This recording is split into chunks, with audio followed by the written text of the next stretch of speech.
Қазақша контентті қолдап арнама тіркелуді ұмытпаңыздар. Үлкен қақпаның түбінде жаяулар кіріп шығатын тар есік бар. Не үшін екен осы есіктен кірген сайын еділді бір оқшау сезім билеп алады. Қалай атауға болады? Бейне әлде бір шекарадан аттаған сияқты ма, немесе бір елден заң күні бөлек басқа бір елге өтіп бара жатқандай ма, әйтеуір соған ұқсас бірдеңе. Осы ауруханаға дәрігер болып келгеніне міне ширек ғасырдан асты ғой. Жаңағы төтенше сезімнен бұл бір ретте арылған емес. Әдетте жүйке аурулары емханасын былайғы жұрт жалпақ тілмен жындыхана деп атайды. Мемлекет ішіндегі мемлекет сияқты төңірегін түйе бойы қорғанмен қоршаған, осынау түр сипаты бөлек емдеу орны неге екені белгісіз қаланың қақ ортасына орналасыпты. Абай даңғылы мен Наурызбай Батыр көшесі. Сірә бір кезде бұл ара қаланың ортасы болмаса керек. Қазіргі Абай даңғылы онда қала көшелеріне су жіберетін бас арық болған деседі. Айтпақшы, жындыханаға таяу Наурызбай Батыр көшесінде бір кезде КГБ-ның кеңсесі болған. Кімнің есі дұрыс, кімнің есі дұрыс емес екенін айыратын сол мекеме мына емдеу орнын өздеріне жақын жерден әдейі ашқан деген сөз бар. Бертінде естір құлаққа ыңғайсыз емхананы қала сыртына шығару жайында талай мәрте сөз болды. Бірақ есі дұрыстар өздеріне қаржы жеткізе алмай жүргенде есі ауысқандарды қайтсын. Бұл мекемені көшіру әзірше ешбір жоспарға енбей-ақ келеді. Еділ мединститутты жаңа бітірген жастау кезінде жындыханада жұмыс істеймін деуге бір түрлі арланушы еді. Қазір әбден еті өліп үйреніп кетті.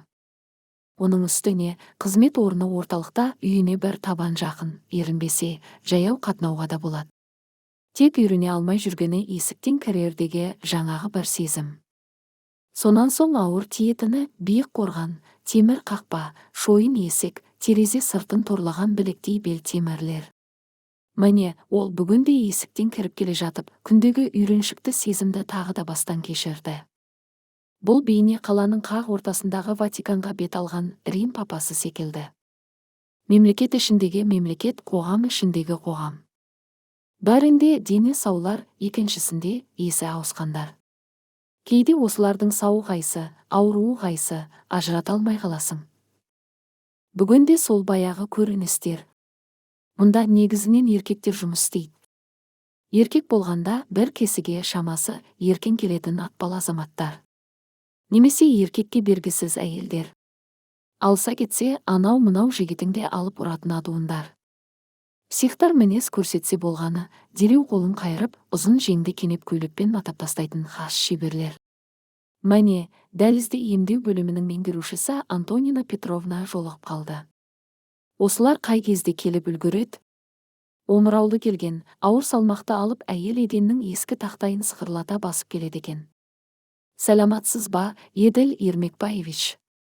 Бүгін қалай демалдыңыз? Деген өтіп бара жатып. Шүкір. Жаман емес. Бүгін сіз де құлпырып кетепсіз.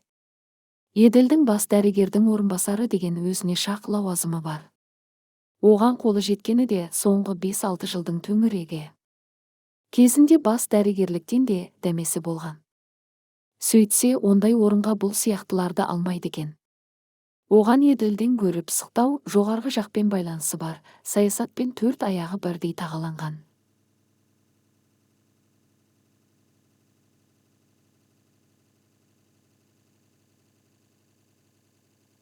Керек. Ауруханаға кемді алып, кемді алмау, адамдардың қайсының есі дұрыс, қайсының есі ауысқан. Мұны ажырату жатқан бір саясат. Соңғы жылдары аурухана көлемі кеңейді. Бұрын алкогольден емдеу бөлімі бар тұғын. Кейін есірткіге қарсы наркология бөлімі ашылды. Мұнда алқаштарды алик деп, наркомандарды нарик деп атайды. Қазір несін айтасың, алик қайсы, нарик қайсы, кәдуілге жынды қайсы ажыратудың өзі қиындап барады. Бас дәрігер таяуда демалысқа кеткен. Еділ кабинетіне кіріп, әр түрлі қағаздарға қол қойып біраз бөгелді. Әдет бойынша күніне бір бөлімнің есебін тыңдайтын. Бүгін Антонина Петровнаның кезегі екен. Обалы кәнеки, бұл әйел өз қызметіне ұқыпты. Кеңседе өзіне де, өзгеге де маза бермейтін бір ескер адамдар болады ғой. Антонина Петровна солардың сортынан. Қағаздағы шаруаларды реттеп тастаған соң, еділ қасына нөкерлерін ертіп, сол бөлімге обход жасады. Таяуда босаған 2-3 төсекке жаңа науқастар түскен екен, солардың ауру тарихына көз жүгіртті. Аурухана көлемінде бәлендей алып бара жатқан айрықша чіп жоқ, баяу жылжып өтіп жатқан қалыпты тіршілік. Қазір жаз ортасы ғой. Қыс пен жазда мұндағы жындылар байсал тартады. Жүйке ауруларының айрықша қозатын кезі күз бен көктем. Қазақ оны құс қанаты дейді. Құспен бірге жындылардың неге көтерілетінін ғылым әлі анықтаған жоқ. Еділ ішкі емдеу шараларын бар ыңғайлап тастаған соң, күндегі әдетінше аулаға шықты. Қазір жаз мезгілі, науқастар ертеңгі астарына ішіп, укол, дәрілерін қабылдап, дәрігердің қарауынан өткен. Оларды палатадан гөрі осылай бостандықта жүргенде бақылаған пайдалы. Науқастардың өзгеше қырынан, өз мінезімен көрінетін тұсы, осындай еркіндікте жүретін серуен кезі. Оқта-текте нормадан шығып кететіні болмаса, бұлардың көп қылықтары кәдімгі сау адам секілді. Әне, беседкаға жайғасқан 4-5-еуі қарта ойнап отыр. Шахмат пен дойбыны ермек қылатындары да бар. Еділ мұндағы науқастарды түгелге жуық таниды. Кезегмен емделіп, жылдам шығып жататын екінші корпустағы алектер мен нариктер болмаса, қалған көпшілігі осында айлап, жылдап жататындар. Барталайының өз лақабаттары бар. Әне, анау бір теректің түбінде чемпионның тұрғаны байқалады. Шын аты Бәкеш. Қолында боксердің тозығы жеткен былғары қолғабы бар. Теректің бұтағына әлдейбір тері тұлыпты асып қойып, түйгіштеп жататыны болушы еді. Бүгін басқа позада тұр екен. Жай емес, қорғаныста тұр. Боксердің қарсыласын аңдып тұрған сәті. Екі қолын маңдайына түйістіріп, аяғын алшайта басып, сәл еңкейген күйі қатып қалған. Бәкеш кезінде әжептәуір спортшы болған деседі. Бокстан разряды бар. Рингте миы шайқалған ба, әлде басқадай себебі бар ма, бейшара 30-ға толмай қор болыпты. Қазір оның жаздық олимпиадаға дайындалып жатқан кезі. Еділ дәл қасынан өтті, бірақ Бәкеш позасын бұзған жоқ. Ана бір жылдары бұл ауруханада ұлы адамдар тіпті көп болатын.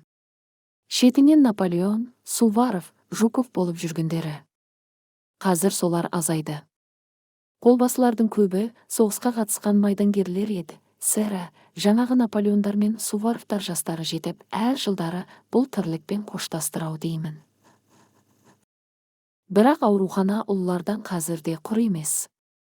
Заманына қарай олардың орнын президенттер, чемпиондар, гроссмейстерлер басты. Міне, шахмат тақтасын қолтығына қысып қарсы алдынан Роберт Фишер шыға келді. Ұлы шахматшы. Басқаны мойындамайды, пар тұтатыны Фишер ғана. Оның жүрістерін жатқа білет. Ұлты әлде неміс, әлде еврей.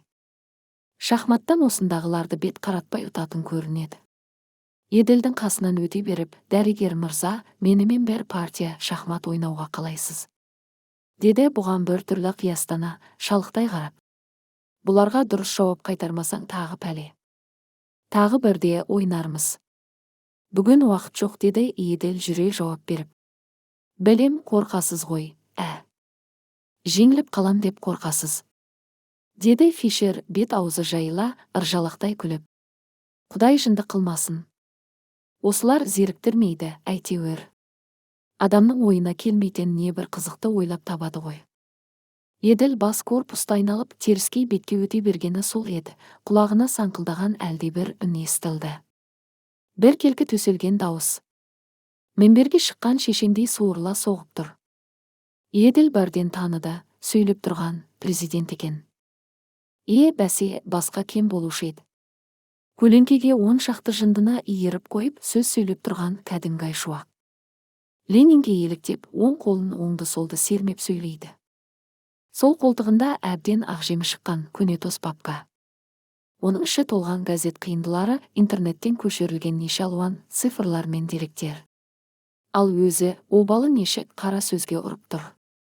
Кезінде республикада комсомол көсемдерінің бері болған деседі. Сөз сөйлеуге сол кезде машыққан. Ал енді президент аталатын себебі, ана жылы президент сайлауы кезінде айшуақ баламалы түрде өз кандидатурасын ұсынған екен.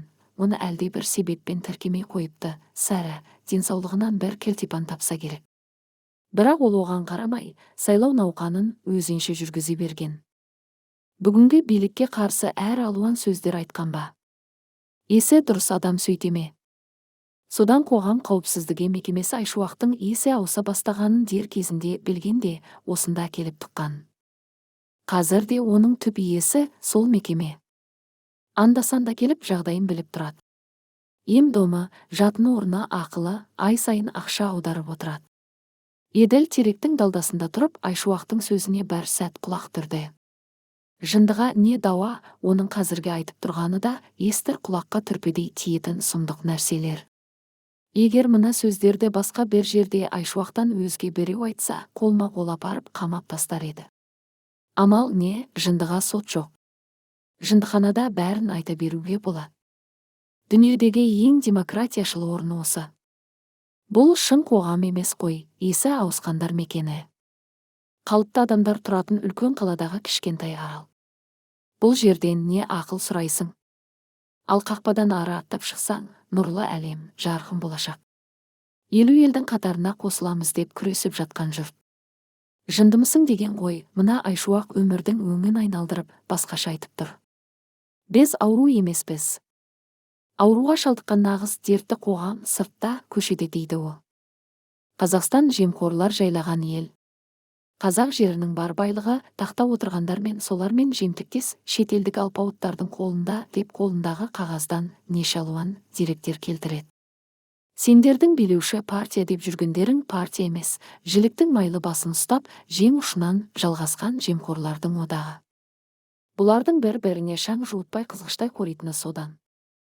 Баяғы кеңес үкіметі мен КПСС сияқты. Егер біз ұлтқа есе теңдік әпереміз, қоғамды қайта жаңғыртамыз десек, алдымен осы қылмыстық топты биліктен тайдыруымыз керек.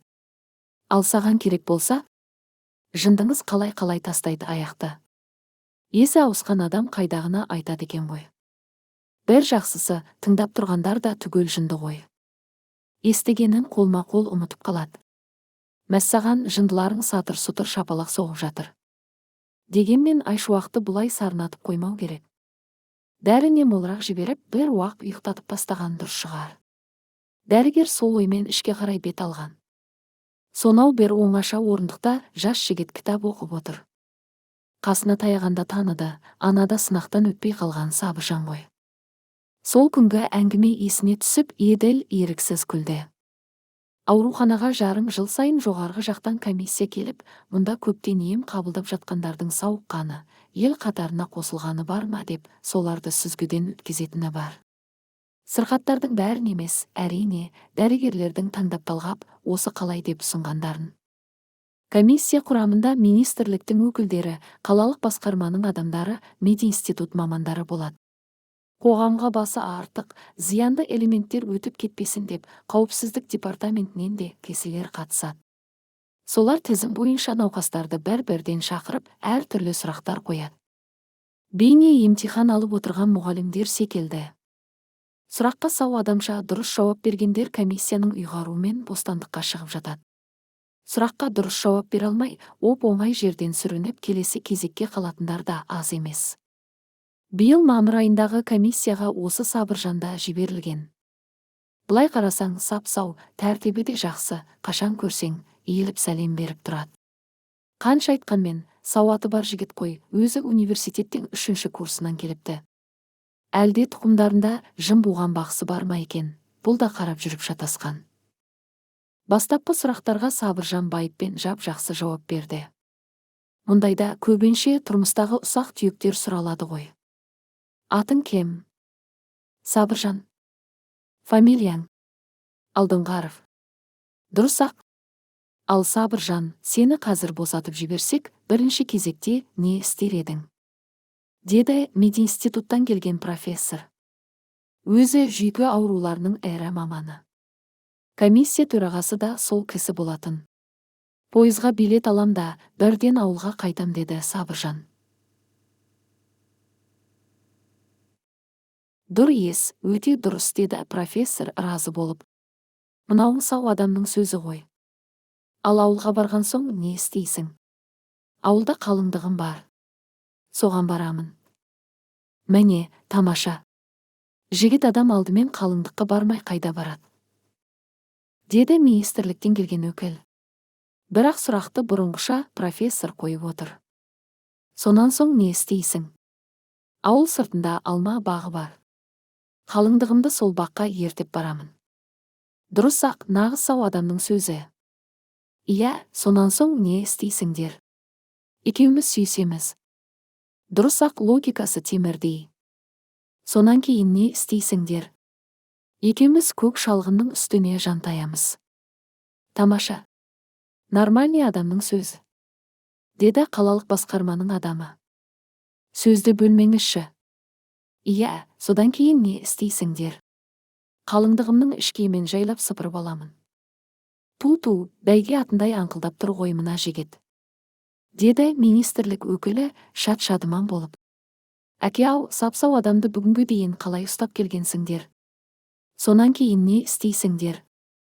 Ар жағы түсінікті емес пе, несіне қазбалай бересіз? Деді жаңағы өкіл шыдамсызданып.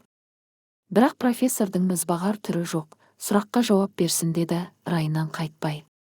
Иә, сонан кейін не істейсің? Осы араға келгенде әңгіме бүлінді. Сабыржан комиссия мүшелері күткен сөзді айтпай, дөйдалаға лағып кетті. Сонан кейін бе? Қалыңдығымның турсиында рәзіңке бау бар. Соны суырып аламын да торғай ататын рогатка жасаймын. Қап, деді министрлік өкілі санын соғып. Тәп-тәуір келе жатып, мына иттің бүлдіргенін қарашы. Сөйтіп, жас жігіт оп-оңай сұрақтан өтпей-ақ қалғаны. Сөйтсе, жында атану үшін бәлендей көп дүние керек емес екен ғой. Ол үшін қалыңдықтың рәзіңке бауынан торғай ататын рогатка жасап алсаң болғаны. Сабыржан есе дұрыс адамға айналу үшін ол қателеген қашан түзейді, оны бір Құдайдың өзі білсін. Осылайша айналасы биік дуалмен қоршалған емдеу орны өзінің үйреншікті тірлігін өткізіп жатқанда. Өзінің президенті, өзінің чемпионы, өзінің гроссмейстері, өзінің ереже заңы бар, бұл да бір мемлекет сияқты. Рим қаласындағы Ватикан. Абай даңғылынан өтетін машиналар сарыны мұнда тек жаңғырығып қана жетеді. Сыртқы дүниемен қатынас өте сирек. Қоғамға оқта-текте сауыққан адамдарды ұзатып салып, ол жаққа симаған науқастарды қабылдап отырады. Міне, бүгінде босаған төсекке тағы бір науқас келді. Босаған орынға емес, сол үшін бір төсекте әдейі босатты. Таңертең қауіпсіздік департаментінен телефон шалып, аса қауіпті бір науқасқа машина жіберуді сұраған. Түске таман жедел жәрдем машинасымен 2 санитар барып, әлге науқасты алып та келді. Ондай қауіпті ештеңесі байқалмайды. Тыныштандыру үшін уколды аямай салып, жеңе бір құлаш кенеп көйлекпен шаңдып, байлап тастапты. Әйтеуір бойында жаны бар, қалың ұйқы құшағында әлі есі кірмей жатыр. Еділ оны палатаға енгізіп шешіндіргенде бірақ көрді, жасы 30-дың ішін енді аралаған, ұзын бойлы, апайтөс, келіскен қазақ жігіті. Бетінде, қолында жара бар. Ту сыртына, жауырыны мен белдемесіне де көгерген таңба түсіпті. Кешелі бүгін бір мықты төбелестен шыққанымен мұндалап көрініп тұр. Сіздер бұл науқасты безге жаңылыс әкелген жоқсыздар ма? Мұны басқа клиникаға апарып, алдымен соққының зардабын емдеу керек емес пе? Деді Еділ науқасты осында келген қауіпсіздік қызметкеріне қарап. Ештеңе етпейді, жай, төбелестің ізі ғой. Білесіз бе, бұл бір өзі үш бірдей кесіні өлімші етіп, мертіктіріп кетіпті деді анау сыбырға жақын бәсең үнмен. Адам сабап тәртіп бұзса, полицияға тапсырмайсыз ба?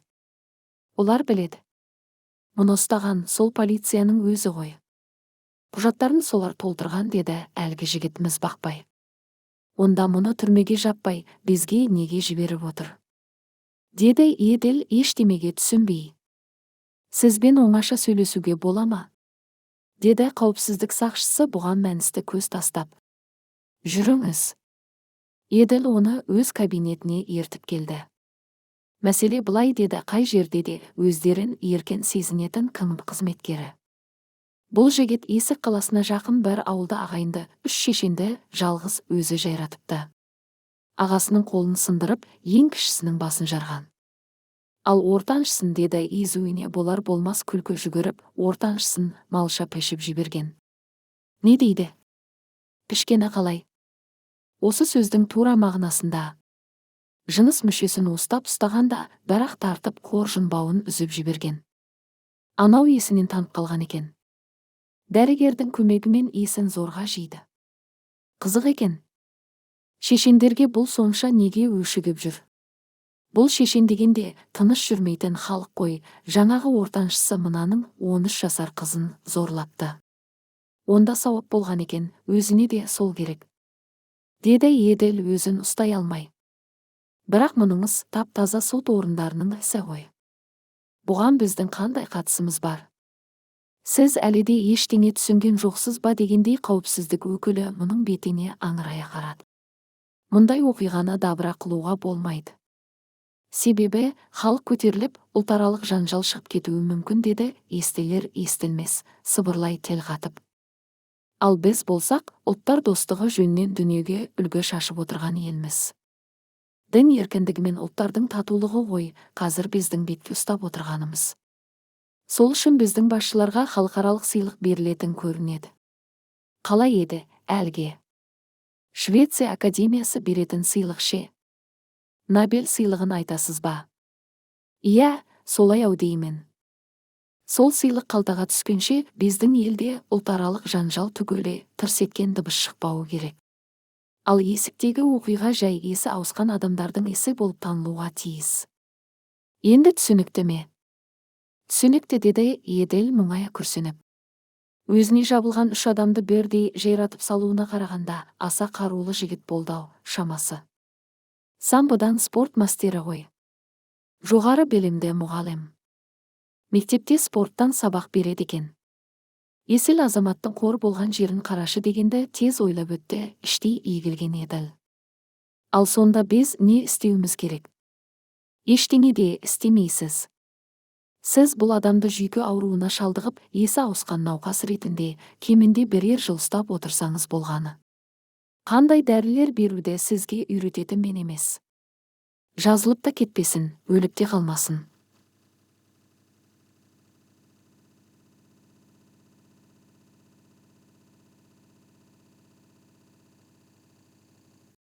Ал мұның іздейтін үй іші ағайын туыстар жоқ па? Бар. Туыстары мұны еш жасырып қашып жүр деп ойлайды. Қылмыскерді ұстаған соң, біз сондай жалған ақпарат таратқанбыз. Ал шешендер ше? Олар арызданбады ма? Арызданды. Оларға ақшалай өтемақы берілді. Оның үстіне олардың да арты таза емес. Бәлиғатқа толмаған жас қызды зорлау өте ауыр қылмыс қой. Мыналарыңыз сұмдық қой. Деді түсі бұзылып кеткен Еділ. Осы өтіріктеріңіз ашылмайды деп ойлайсыздар ма? Науқастарға адал болу жөнінде Гиппократқа берген антымыз бар еді, оны қалай аяққа басамыз? Не істейміз, мемлекет мүддесі? Осының бәрі де үлкен мақсаттар үшін деп анау көңілдене күлде, қаржы жағынан қам жемеңіз. Жамбас ақымен емдеу пұлы ай сайын төленіп тұрады. Ол енді нарық талабы ғой. Біз онсыз да ақылы емдеуге көшіп жатырмыз. Қалтаға күш түссе, бәлкем, жындылар азаятын шығар. Айтпақшы, әлгі президенттеріңіз не күйде?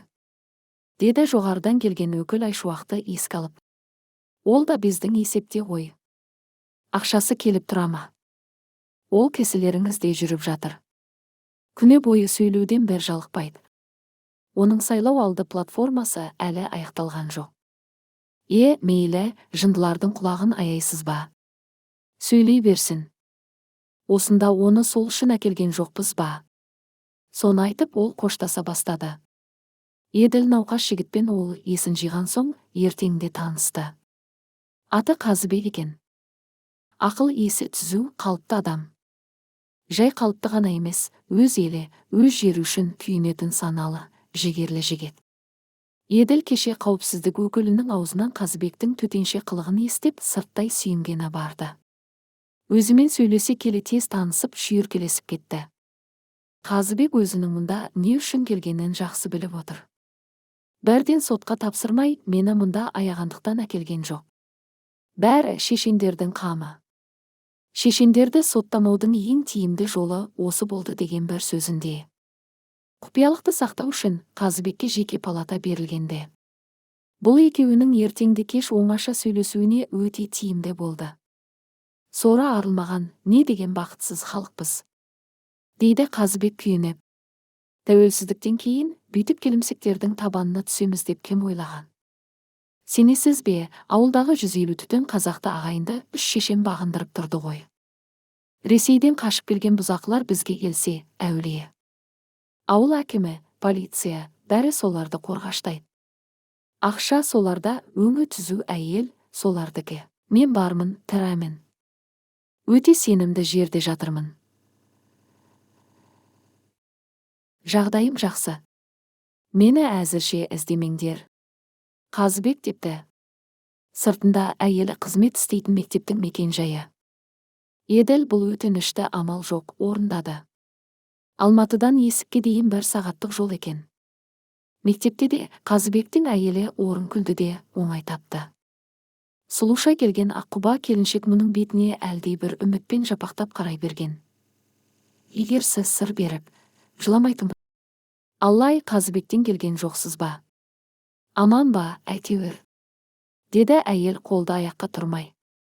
Сабыр, келінжан.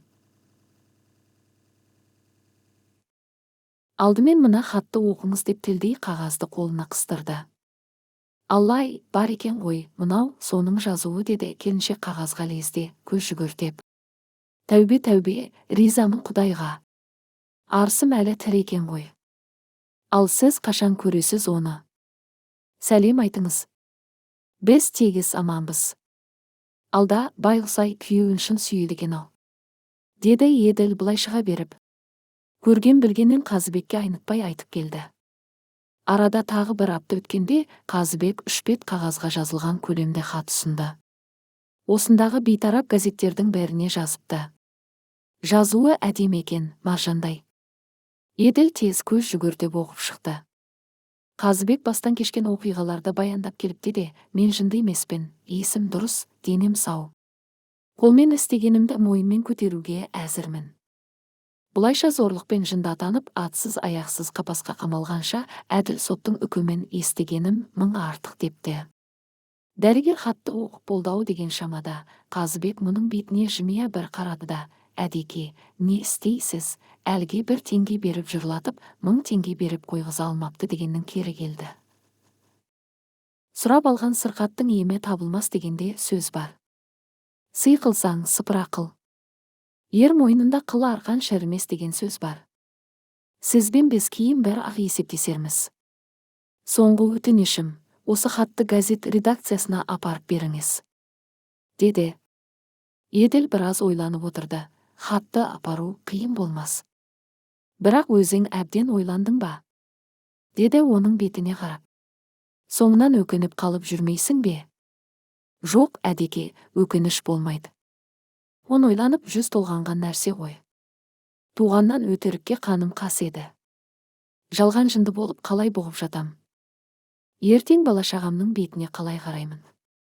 Біреулерге жалған абырой, сыйлық керек екен деп азаматтық ар-намысымды қалай аяққа басамын? Бұл өтініште орындау Еділге де оңай соққан жоқ. Таразының 2 басы қалтылдап зорға тұр. Бір басында бейбіт өмір, жақсы қызмет, карьера, екінші басында ұлт мүддесі, ер намысы шырылдаған. Қайтпек керек. Егер қайрауы келіссе, ең жасық деген жігіт те бір мәрте ерлік істейді, деуші еді. Сірә, Еділдің де сондай бір қадам жасайтын кезі келген шығар. Ол ертеңінде Қазыбектің хатын өзі үзбей оқып жүретін бейтарап газетке апарып берді. Редакциядағы жігіттер хатты ұнатып, зор ықыласпен қабылдаған. Бірақ 1 аптаға дейін хабар ошар болмады. Сөйтсе, газет редакциясы оқиға өткен орынға тілші жіберген көрінеді. Куәларды сөйлетіп, Қазыбектің үйі үшін суретке түсіріпті. Осылайша Қазыбектің хатын тың деректермен толықтырып, сенсациялық материалды тұтас бір бетке жариялады. Еділ таңертең қызметке келе жатып, дүңгіршектен әлгі газеттің бірнеше нөмірін бір-ақ сатып алды. Кеңсеге келгенше тағаты жетпей, жол жиегіндегі бір орындыққа отырып қалып, мақаланы бастан аяқ оқып шықты. Осыған өзінің де қатысы бардай, хаттың әр сөзі көңіліне бір түрлі жылы тиеді. Әділетке ара түсіп көміліп жатқан шындықты көпке әйгілеп айтқан қандай рахат. Тұла бойын бір тәтті сезім билеп алған. Еділдің көптен бері қоршау сыртындағы үлкен өмірге араласқаны осы еді.